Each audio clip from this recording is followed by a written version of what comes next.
A Amazônia representa a maior floresta tropical do planeta Terra.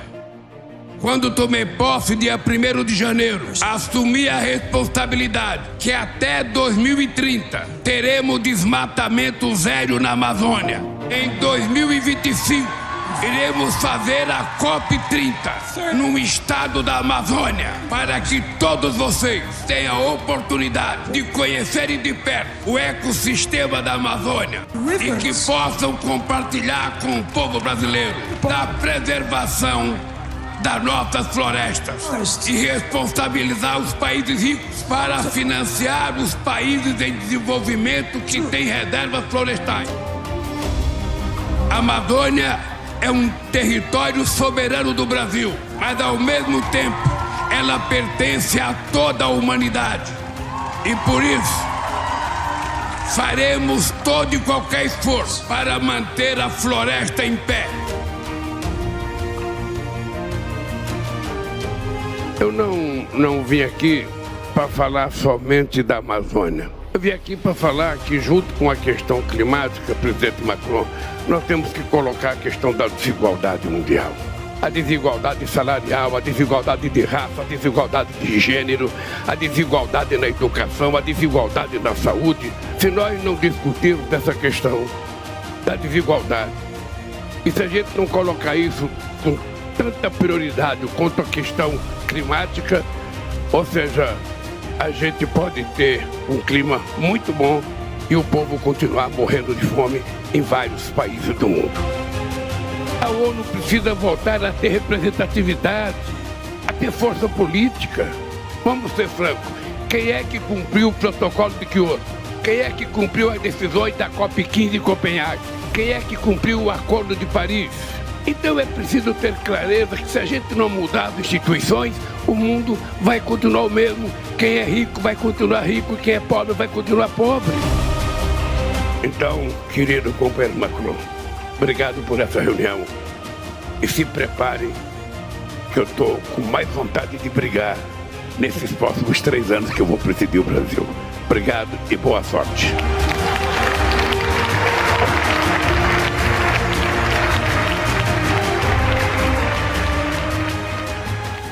Eu tinha certeza que esse dia chegaria. A verdade prevaleceu. Não importa a situação, a gente sempre toma partido da verdade. Estamos presentes nos momentos de luto e nos momentos de luta, sem deixar de transmitir a esperança. Para quem já é da casa, siga em sintonia com a gente. Para quem ainda não é, muito prazer. Fazemos parte da Rede Povo de Comunicação do PT. TV PT. Aqui brilha uma estrela.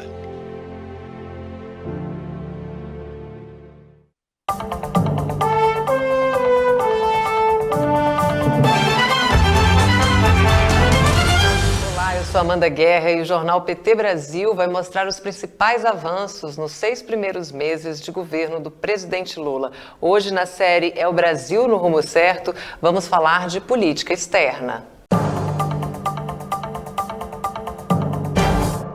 Vamos conversar agora com o deputado federal pelo PT de Minas Gerais e membro da Comissão de Relações Exteriores da Câmara, Odair Cunha. Bem-vindo, deputado. Obrigado, Amanda. É uma alegria ter a oportunidade de estar aqui com você. Alegria nossa, a gente está falando aí desses 6 primeiros meses do governo do presidente Lula, né, que o Brasil voltou a ser mais ativo, altivo e respeitado pelos outros países do mundo. O presidente Lula se reuniu com líderes de mais de 40 países e organizações internacionais e transnacionais dentro e fora do Brasil. O Fundo Amazônia foi retomado com 3,1 bilhões de reais e a União Europeia anunciou 10 bilhões para a produção de hidrogênio verde. E eu gostaria que a gente começasse comentando a volta desse protagonismo do Brasil, dessa política exterior que já foi tão elogiada, né, pelo mundo, nesse multilateralismo ambiental e climático. Bom, Amanda, é importante a gente ter clareza que o Brasil voltou a ser respeitado. As nações do mundo procuram o Brasil, querem se relacionar com o nosso país, têm interesses, é claro, comerciais, políticos, mas sobremaneira porque o presidente Lula recolocou o Brasil na agenda nacional como um país a ser respeitado. Isso é claro, levando sempre em conta que nós buscamos nas relações internacionais ter uma visão pragmática, levando em conta os interesses do Brasil. Você citou aqui, por exemplo, o volume de recursos que foram colocados por esses países do mundo no Fundo Amazônico.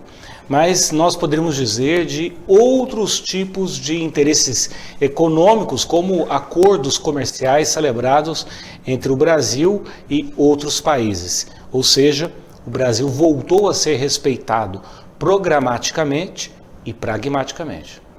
E ainda nessa linha do desenvolvimento sustentável, né, que é o que vai ditar uma possibilidade de futuro, né, no planeta, a gente alinhar o desenvolvimento com a sustentabilidade. Depois do Brasil ocupar, né, aquele vergonhoso lugar, era um verdadeiro pária, não era convidado a nada que relacionado ao setor no mundo inteiro durante a gestão do Bolsonaro, a gente tem essa notícia de Belém, a capital do Pará, que vai sediar a 30ª Conferência da ONU sobre as Mudanças Climáticas, né, que vai ser a COP em 2025, que foi a pedido do próprio presidente Lula durante a COP 27, quando ele ainda nem era presidente do país empossado, né, ele fez esse pedido, foi atendido, e para o presidente essa será uma plataforma, né, para que os países amazônicos assumam esse protagonismo na busca por soluções compartilhadas. A gente divide aí a floresta com outros países fronteiriços, então a gente traz para cá, né, para a região, a solução para os nossos problemas em comum. Qual a importância de eventos como esse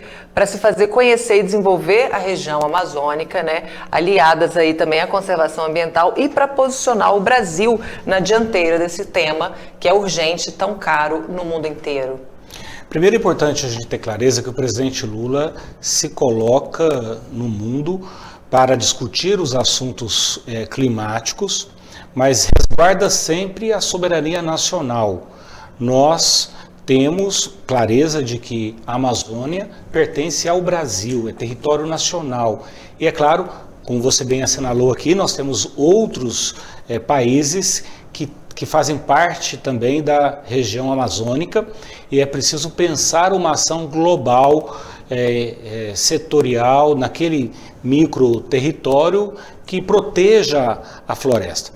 Mas é preciso ter clareza que quando o presidente Lula fala dos interesses climáticos, dos interesses das questões ambientais, essa fala tem peso porque efetivamente a agenda ambiental do nosso país é uma agenda concreta, a diminuição do desmatamento na região amazônica, há um controle efetivo de garimpos clandestinos em terras indígenas, ou seja, esta posição altiva e soberana do presidente Lula vem acompanhada de ações efetivas do seu governo.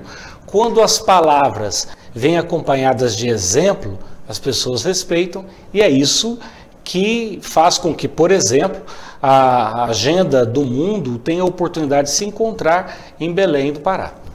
E também ele sinaliza, né, com essas mudanças políticas, o Ministério dos Povos Indígenas com uma mulher indígena, né, na liderança e também a retomada da FUNAI com outra mulher indígena, isso também transmite para o mundo ações concretas. Como é que os outros países estão vendo esse movimento político também no Brasil?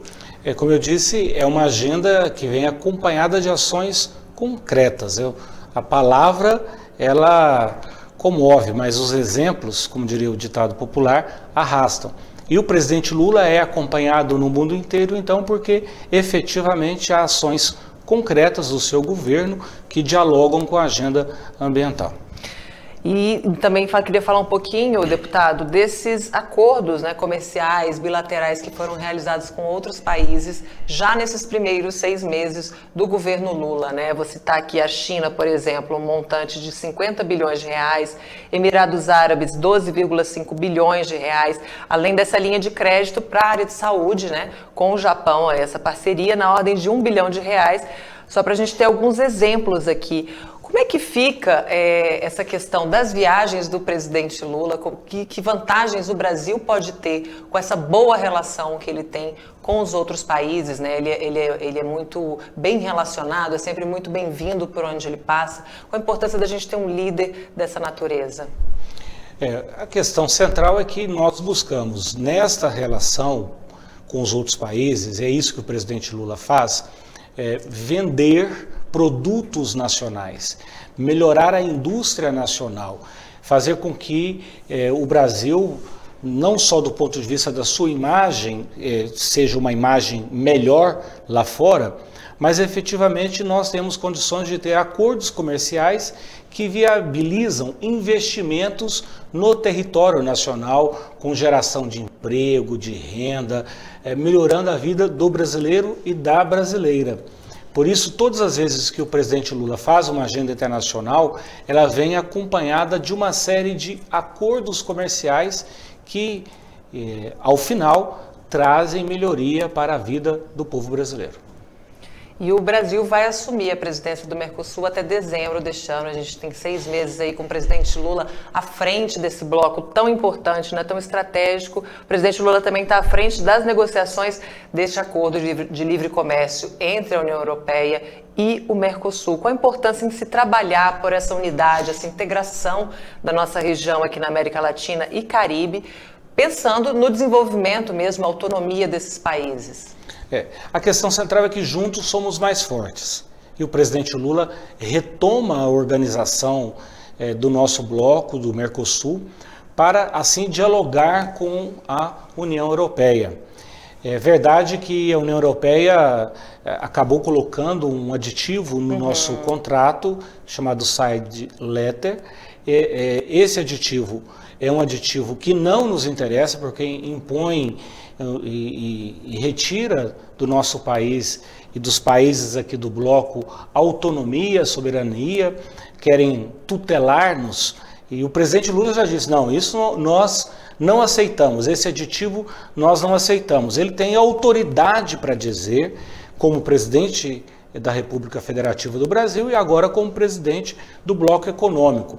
É preciso dizer para a União Europeia que a relação com o nosso bloco comercial, com o Mercosul, é importante para nós, mas é também importante para eles. E o presidente Lula já disse isso em mais de uma oportunidade, já teve a oportunidade de dizer isso lá na Europa e de alguma maneira todos nós estamos dizendo isso para os países da União Europeia.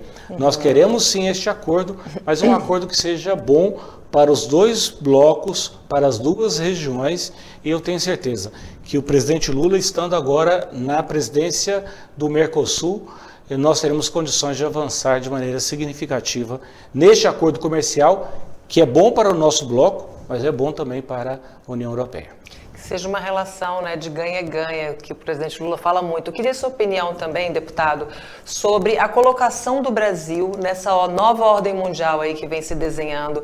O país está no caminho certo para se adaptar a essas mudanças, né? A gente se despedir dessas hegemonias mais tradicionais e desenhar um novo tipo de relação entre os países. Como é que o senhor enxerga isso? A posição do Brasil é central para a gente estabelecer um mundo multipolar. Essa ideia de dois grandes blocos econômicos não dá conta mais da diversidade do mundo. E ter um presidente com a senioridade do presidente Lula, com a sabedoria do presidente Lula, com a história do presidente Lula, é central para essa nova geopolítica. É claro que isso muitas vezes faz com que pessoas aqui dentro do Brasil tenham invejas, ciúmes, mas é importante dizer também que lá fora também as pessoas não gostam. Quem sempre dominou quer continuar dominando. Mas o presidente Lula está aí, chegou com força, com voz, com garra, com dedicação, com sabedoria, para dizer, não, o mundo é muito mais do que dois blocos. Nós temos condições de ter hoje um mundo multipolar, onde cada um tem a sua contribuição, cada um tem a sua oportunidade, e isso precisa ser respeitado. O que o presidente Lula sempre faz na verdade, cumprir o que está lá na Constituição brasileira do ponto de vista das nossas relações internacionais. É respeitar os direitos humanos, é respeitar a autonomia e a autodeterminação dos povos. Nós queremos um Brasil soberano lá fora, que cuide dos seus filhos e das suas filhas. E é isso que o presidente Lula tem feito ao conduzir a sua política internacional. E outra retomada importante, que a gente está falando também bastante de retomada, né? Além dessa retomada da política ativa e altiva, né, com os outros países, que sempre foram uma marca dos governos do presidente Lula, a gente tem também o fortalecimento da educação aqui, em termos de soberania e fortalecimento da nossa região também, né, que teve a retomada das obras da Universidade Federal da Integração Latino-Americana em Foz do Iguaçu. Qual o significado para o Brasil sediar uma instituição de educação superior que atenda os países aqui, os países aliados, os países irmãos? Nós precisamos ter clareza que o mundo precisa de conhecimento. E o que nós podemos vender para o mundo de maneira melhor e que não é finito é exatamente o conhecimento. Garantir, então, crescimento, garantir investimento em educação significa garantir o futuro do país para as próximas gerações. E a gente tem a oportunidade de, ao investir em educação, reposicionar o Brasil no mundo. Porque todas as vezes, por exemplo, que nós exportamos minério, nós estamos exportando um bem finito. O conhecimento, o investimento em conhecimento é sim um valor e um bem que pode ser colocado à disposição do mundo e que é infinito. Por isso o investimento em educação é tão relevante também nessa matéria internacional. E a gente, vamos falar mais um pouquinho de integração aqui, cooperação entre os países, que foi também a recriação, a reorganização da União das Nações Sul-Americanas, a Unasul, que tinha sido criada em 2008, durante o segundo mandato do presidente Lula. Por que é tão estratégico reorganizar a Unasul? Tão estratégico porque nós somos vizinhos, atuamos de maneira integrada, temos problemas comuns, como temos potencialidades comuns. E é preciso a gente se organizar, então, para ter oportunidade de diálogo com o mundo, força no mundo. E o Brasil tem um papel central, porque somos a maior nação, somos o maior território. É preciso que o Brasil lidere este processo para que o mundo nos respeite cada vez mais. Falando também aí dessa imagem, do Brasil em relação a essa nova ordem mundial, aos outros países, eu queria falar também um pouquinho do BRICS, que é também esse bloco tão importante econômico, e nesse terceiro mandato a gente tem a presidência da presidenta Dilma à frente do banco. Eu queria que você falasse do significado disso para o país e também para o bloco econômico. Pensar os países emergentes, e hoje há outros países que querem se somar a esse novo bloco econômico, ter a presidenta Dilma à frente dos BRICS significa ter um olhar brasileiro, um olhar a partir da nossa realidade para o mundo. Eu tenho certeza que a presidenta contribui e muito para um novo papel do BRICS, do banco, dos BRICS, para o desenvolvimento dos nossos territórios, para a Índia, para a Rússia, para a China e para o Brasil e também para a África do Sul. Nós podemos mais, nós temos que parar de pensar como vira-latas. E o grande exemplo disso, por exemplo, foi exatamente colocar a presidenta Dilma à frente dos BRICS. Maravilha, deputado, eu agradeço muito sua participação nessa série que a gente está fazendo aí, celebrando essas ações tão importantes em 6 primeiros meses de governo do presidente Lula. Foi uma honra. Eu que agradeço a oportunidade de estar aqui com você e dizer que nós já fizemos muito nesses 6 meses. Aprovamos, por exemplo, a reforma tributária, que estava lá no Congresso Nacional, quantos anos parada, e outras ações tantas que o presidente Lula tem desenvolvido e vai continuar desenvolvendo para melhorar a vida do povo brasileiro. Muito obrigada, deputado. Eu que agradeço. E você segue em sintonia com a Rede Povo de Comunicação para mais informações sobre os avanços nos 6 primeiros meses do governo do presidente Lula. É o Brasil no rumo certo. Vem com a gente, meu Brasil, que o povo tá gostando, nossa vida melhorando. É o governo trabalhando, trabalhando, trabalhando. Nosso povo tá gostando, trabalhando, trabalhando. É o governo trabalhando. A inflação caiu, a picanha caiu, a gasolina já caiu, isso todo mundo viu. O diesel caiu, o álcool caiu, o gás de cozinha já caiu. Tá voltando o meu Brasil. Bolsa Família voltou, o Mais Médico voltou, o Brasil sorridente voltou. É trabalho com amor, trabalhando, trabalhando. Nosso povo tá gostando, trabalhando, trabalhando. É o governo trabalhando, trabalhando, trabalhando. Nosso povo tá gostando, trabalhando, trabalhando. É o governo trabalhando. União e Reconstrução, Governo Federal.